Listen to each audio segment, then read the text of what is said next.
Hey, welcome to another edition of Monday's Workbench. This past weekend we raced the Crossroads, the Bar P Ranch. Pretty excited about that place. Our friends own it and they allow us to go there. Garrett gets the deer hunt there and just a wonderful property there. So we appreciate them letting us race there at their property. I think Garrett ended up third place, maybe seventh overall. Not sure. He kind of had a really bad start, and then anyway, I raced the afternoon race. I ended up third. I made 3 laps. It started raining a little bit towards the end of the PM race, and it was getting a little bit more slick. But anyway, I actually fell over and put a hole in my clutch cover case. I'm gonna have to deal with that. But when I looked down, I thought I was losing a lot of oil and wouldn't work tearing up the bike. So I completed that third lap and called it a day.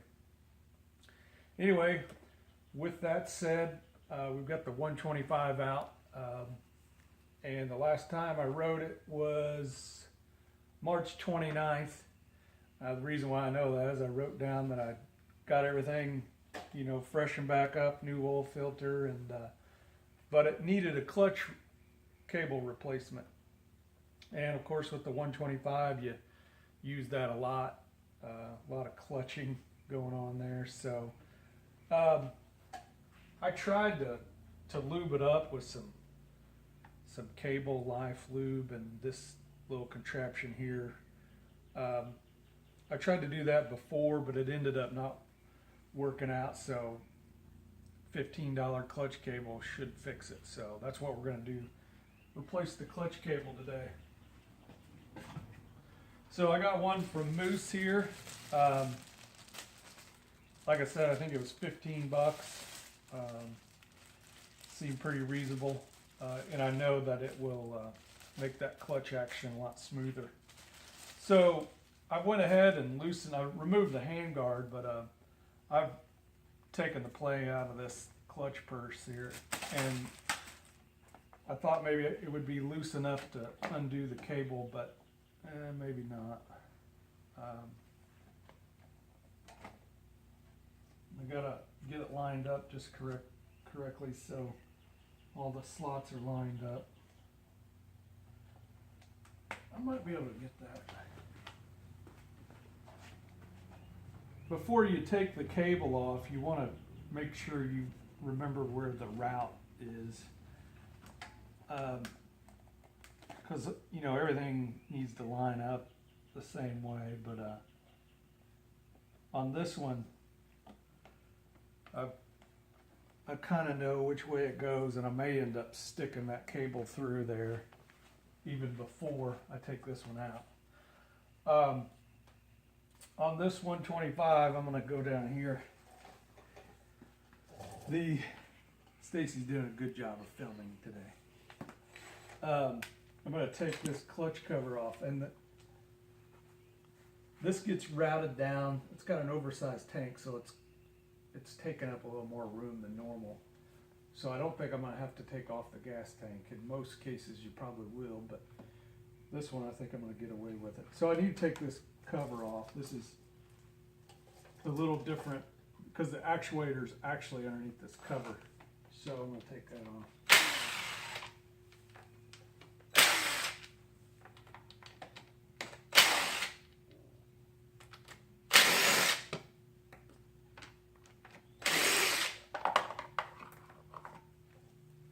So one of the reasons why I'm getting this ready is I may end up practicing with this week. It's pretty fun to get out and play around on every once in a while. It's funny because you would think Garrett would be really interested in riding it, but he really has no interest at all. So I'm trying to get this off, and this is not as easy as I thought. I'm going to try to get some pliers.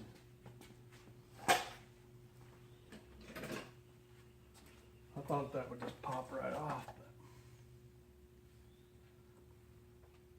yeah, it's not wanting to do what I want it to do.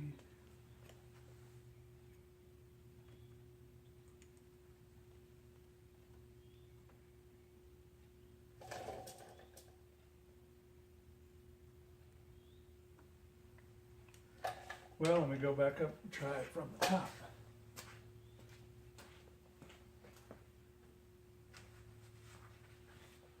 So if I can get this loosened up, and I've already got it, but there we go. It just wasn't pulling hard enough. So this should give me enough slack here. You can see where I put all the lube in here. So I got that undone there. This part here has to go back on the new one. So I'll put that right there. So now I should be able to get this undone. So this gets rotated and out. I remember whenever we got this, we had this for about 3 years, and it needed a clutch cable then, and I think I ordered the wrong one from Moose, and so I just ran the stock one. So that, I mean, this thing's probably a 2003, so it might be an original. I don't know. So what I'm going to do is pull this out, and then I'm going to go ahead and try to route this one up through there. And it looks like it's going to work, so I'm pretty excited. I'm just going to route it, if I can.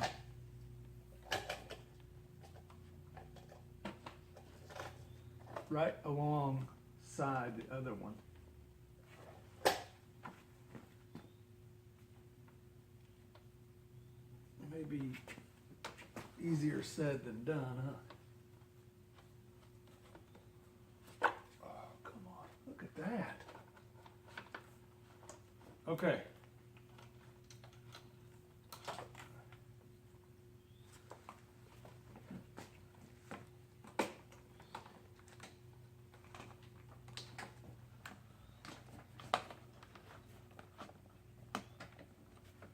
Okay, that's exciting. I've got that routed. I'm going to take this old one out now.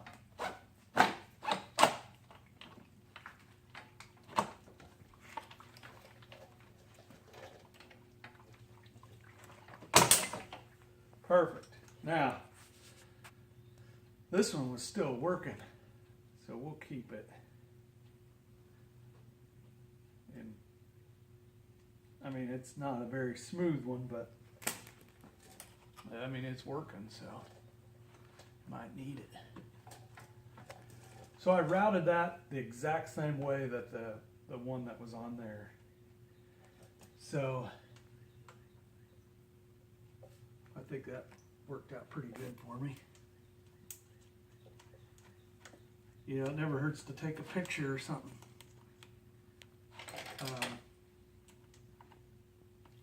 This one was pretty easy, but not that big of a deal. This might be the problem that I had last year.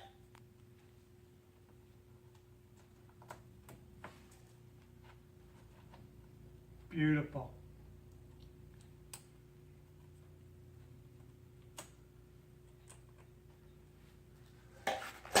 So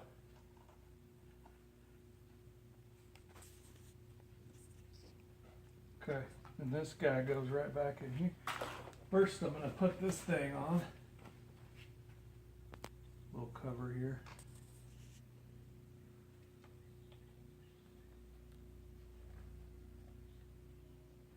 And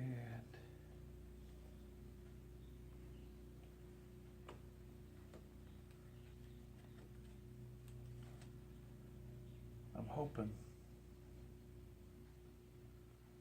I may not need that little adapter on this one, but we'll see.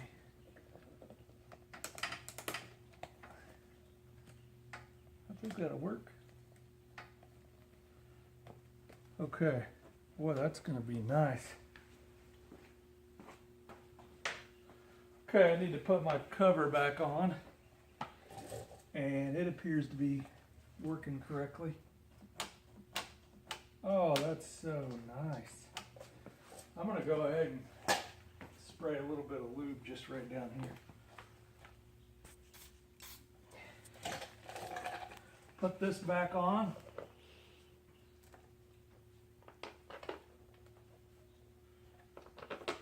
Whenever you put a new clutch cable on, you want to check the free play of the clutch itself. You don't want tension on there, and that could tend to wear your clutch out or cause it to slip.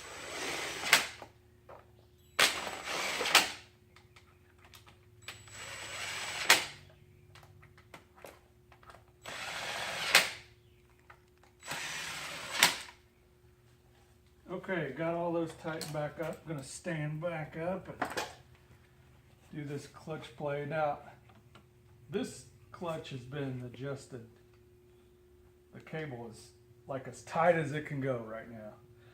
So we're just barely loose. And they used to talk about if you took two pennies and stacked them together, you want that gap there. There's just a little bit of free play where it's not pulling on anything, and then it starts to engage the clutch. So you want to make sure that you have that, always check that.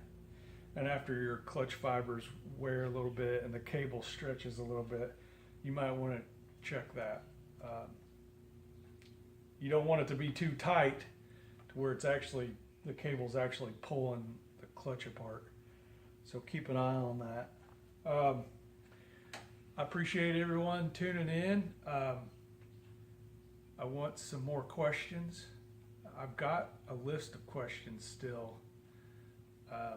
In fact, I've got a quick couple of questions. Mike Brown and Toby Evans, our Woods Wednesday trail boss, asked kind of the same question. How often do you change tires, and do we use some kind of run flat system on our bikes? And typically the ratio is we change 2 rear tires to a front tire, somewhere around in that range. My bike kind of gets put on the back burner. I don't get a new tire as much. But Garrett doesn't go through that many tires either. Usually 3 races on a rear tire for him. I probably do more like 5 or 6. Plus I practice on my bike the whole week, so or once a week. So I use my tires a lot. We do have a good tire company, Kenda Tires. They help us out. And then mostly like on my bike and the practice bike, even this bike 125, it has heavy duty moose tubes in it. We do have tire spines. They're a support for us. I'm gonna reach up here and grab this. You can leave the camera right there. Which you're good, aren't you? This is a tire spine. It's popular in the 4-wheeler market and UTV. But we have it in Garrett's race bike. And I'm telling you what, it's working. It's working really good. We actually haven't changed the tire out to see, but just by filling the tire, it's holding up well. So we're kind of testing a little bit for them on that. We also have some moose bibs that we use on Garrett's race bike. So we do run that. We've never ran a tubeless system. I know a lot of people have had good luck with that, but I've never used it or tried it. But anyway, I need you to comment on our Facebook page or my Facebook page. Comment to Stacy a question. I've got another video that I'm going to try to do next week. It's going to be swing arm bearing, swing arm linkage on this bike. I know that they needed replaced, and I do have the kits. And I think I'm waiting on something maybe from Moose, maybe a shock lower link bearing or something. And then I'm going to try to do a video on that. Another question is what kind of fuel do we run? Corey Bryant, I think, asked. Yes. No, Mike Brown. I'm sorry. Mike Brown asked again, what kind of race fuel we use, if we use any kind of special. Typically what we do is we run 93 octane pump gas, mixed 50, 50, 50 to 50 with VP 110. And I buy that out at Jackson Oil. That's a Kentucky Avenue up in Indianapolis. I get it out of their pump, and we only do that with his race bike. I do it occasionally on my 250, and they do run a lot better. They do like a little bit more of that higher octane. So yeah, we do that. But here lately we've just ran just regular pump gas. So anyway, I appreciate all of everyone's support, and we have fun doing these videos. I try not to get too wrapped up in making everything perfect or anything, but if you got something that you want to see, comment, and we'll try to get it done. I know this particular video was about a clutch cable, but I think that could apply to a four-wheeler as well. The basic idea is just buy a new one. It's $15. I've tried to lube them before, and sometimes the cables, they do work. And I think, in fact, like I said, I didn't have the right one for this bike initially, so I had to lube it up and I had to use it. And maybe you're getting ready to get your bike or quad loaded up, and you're like, well, my clutch is really, really tight. Maybe that lubing it up is all your options there. So anyway, thanks again for tuning in. I appreciate all the support, and show me your tips.